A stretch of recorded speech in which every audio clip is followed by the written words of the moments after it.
Hello friends, once again welcome back to my channel Safalta express. Hindi की class चल रही है और हिंदी के तहत कुछ बहुत महत्वपूर्ण प्रश्न लेकर आया हूं।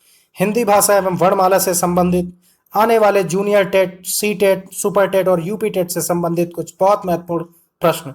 चलिए स्टार्ट करता हूं आज की सीरीज का पहला क्वेश्चन नंबर 1 स्क्रीन पर देखिए। किन अनुच्छेदों में राजभाषा का प्रावधान है? ऑप्शन देख लीजिए। 443 से 135 तक, 334 से 365 तक, 343 से 351 तक, 434 से 451 तक। तो इसका सही उत्तर बताइए।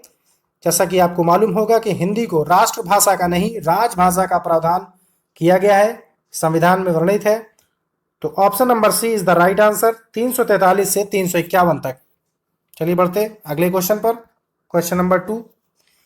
वर्ष 1955 के गठित प्रथम भाषा आयोग के अध्यक्ष थे? जीबी पंत, बीजी खेर, सुनीत चटर्जी, बी सुब्बाराव। तो इसका सही उत्तर बताइए। तो देख लीजिए, इसका सही उत्तर है 1955 के गठित प्रथम भाषा आयोग के अध्यक्ष थे ऑप्शन नंबर बी, बीजी खेर। बढ़ते हैं अगले क्वेश्चन पर। जो हमारे चैनल पर पहली बार विजिट कर रहे हैं, प्लीज सब्सक्राइब करें, शेयर करें और लाइक करें। Question number 3। निम्न में से अल्प प्राण वर्ण कौन से हैं? आ, क, ग, थ, घ, फ, भ। तो इसका सही उत्तर बताइए। इसका सही उत्तर है ऑप्शन नंबर बी, क और ग। अब ये देख लेते हैं अल्प प्राण वर्ण होते कौन से हैं। देखिए, अल्प प्राण दो प्रकार के होते हैं, अल्प प्राण अघोष और अल्प प्राण सघोष। तो इसमें देखिए, ये सीरीज जो चलती है अल्प प्राण की वो 135 चलती है, जैसे क, ग, अंग, इस तरह से चलती रहेगी। अल्प प्राण अघोष होते हैं क, च, ट, त, प। तो चलिए बढ़ते हैं अगले क्वेश्चन पर। क्वेश्चन नंबर 4 स्क्रीन पर देखिए। हिंदी वर्णमाला में अयोग व वर्ण कौन से हैं? आपको बताना है। ऑप्शन देख लीजिए। अ, ई, उ, अंग और अह। तो आपको बताना है क्या होगा इसका उत्तर। देखिए, अयोग व वर्ण अंग और अंगा होते हैं, ठीक है। Option number D is the right answer. तो चलिए बढ़ते हैं अगले क्वेश्चन पर।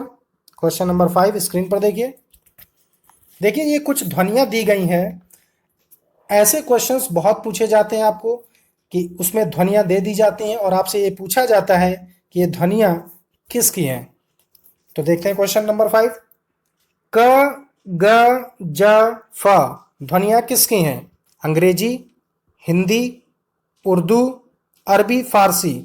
तो इसका सही उत्तर बताइए। बिल्कुल, आप इसमें कंफ्यूज हो जाएंगे। कुछ बच्चे बोलेंगे कि ये हिंदी की है, कुछ बोलेंगे उर्दू की है और कुछ ये भी बोलेंगे अरबी और फारसी की है। तो इसका सही उत्तर बताइए क्या होगा। देखिए, क, ग, ज, फ ये ध्वनियां हैं अरबी और फारसी। Option number D is the right answer, अरबी और फारसी। चलिए बढ़ते हैं अगले क्वेश्चन पर। चैनल को सब्सक्राइब करते जाइए, शेयर और लाइक भी करिए।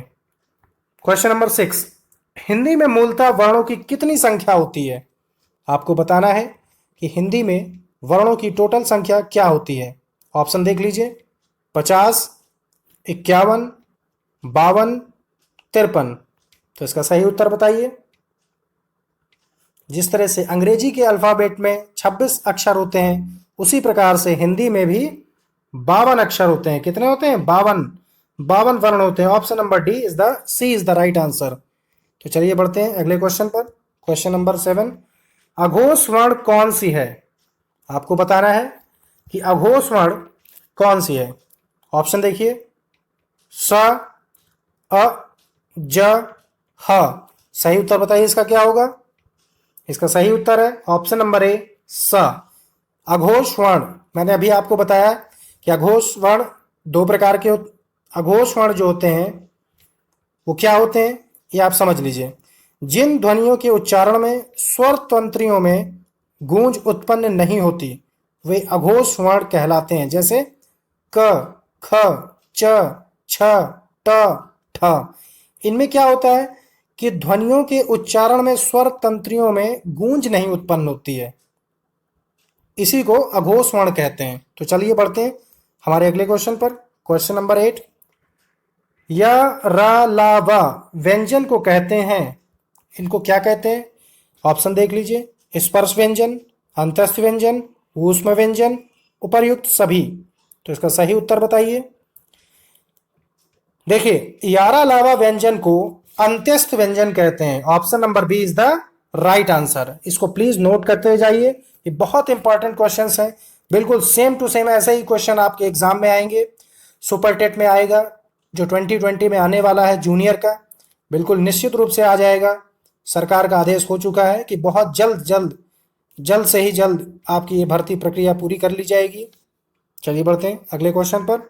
क्वेश्चन नंबर 9, प्रयत्न के आधार पर ला किस प्रकार की ध्वनि है? देखिए, पार्श्विक, उच्चैप्त, पंक्तित, संघर्षहीन।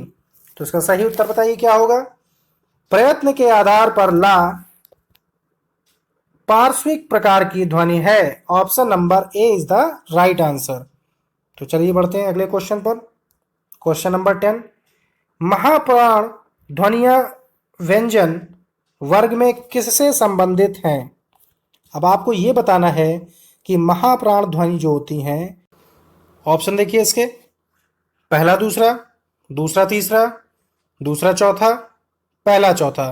तो इसका सही उत्तर होगा ऑप्शन नंबर सी, दूसरा और चौथा। तो चलिए बढ़ते हैं अगले क्वेश्चन पर। क्वेश्चन नंबर 11, छा वर्ण किसके योग से बना है?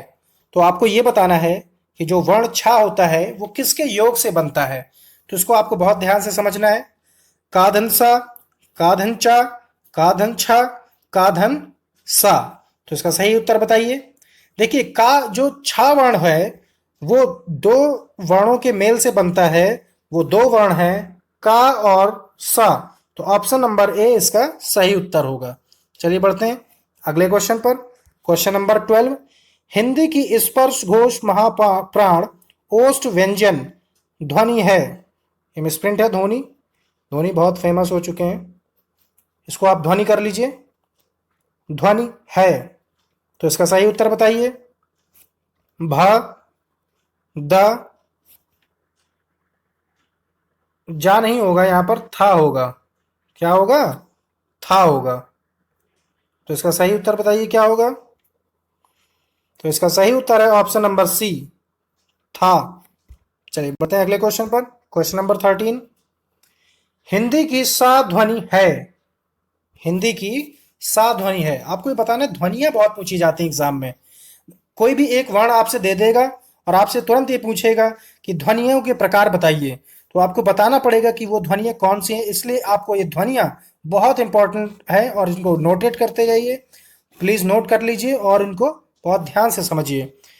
देखिए, मूर्धन्य, तालव्य, दंत, ओष्ठ। तो इसका सही उत्तर बताइए। जो सा होता है उसकी उसकी ध्वनि जो है वो है तालव्य। ऑप्शन नंबर बी इसका सही उत्तर है। चलिए बढ़ते हैं अगले क्वेश्चन पर। क्वेश्चन नंबर 14, देखिए स्क्रीन पर, स, श, स, ह कौन सा व्यंजन कहलाते हैं? ऑप्शन देखिए, प्रकंपी व्यंजन, स्पर्श व्यंजन, स्पर्शी व्यंजन, ऊष्म संघर्षी व्यंजन। तो इसका सही उत्तर बताइए क्या होगा? देखिए, व्यंजनों के कई प्रकार होते हैं, जैसे स्पर्श व्यंजन होता है, स्पर्शी व्यंजन होता है, अंत्यस्थ होता है, ऊष्म होता है और संयुक्त व्यंजन होते हैं। तो इनको आपको सभी को याद करना पड़ेगा। तो इसका सही उत्तर बताइए। स, स, ह ये है, ये क्या है? ये है आपके ऊष्म संघर्षी व्यंजन। ऑप्शन नंबर डी इसका सही उत्तर है। तो देखिए, स्पर्श व्यंजन कौन से होते हैं, इसको थोड़ा समझ लेते हैं। च, छ, ज, झ, इया, ये आपके क्या होते हैं? स्पर्श व्यंजन। तो चलिए बढ़ते हैं आज के अगले क्वेश्चन पर। क्वेश्चन नंबर 15 स्क्रीन पर देखिए। व का उच्चारण स्थान है दंत, ओष्ठ, दंतोष्ठ, कंठोष्ठ। तो इसका सही उत्तर बताइए।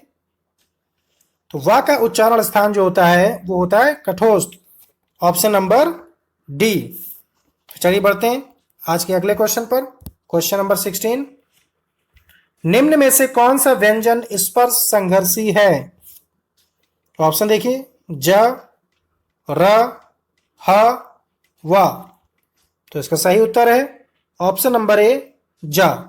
आपको व्यंजन बहुत अच्छे से पढ़ना है, क्योंकि व्यंजन कितने होते हैं, व्यंजन के क्या क्या प्रकार हैं, ध्वनियाँ, ये आपको हिंदी भाषा एवं वर्णमाला में बहुत ही गहराई से पढ़ना है। इनसे प्रश्न बहुत बनते हैं।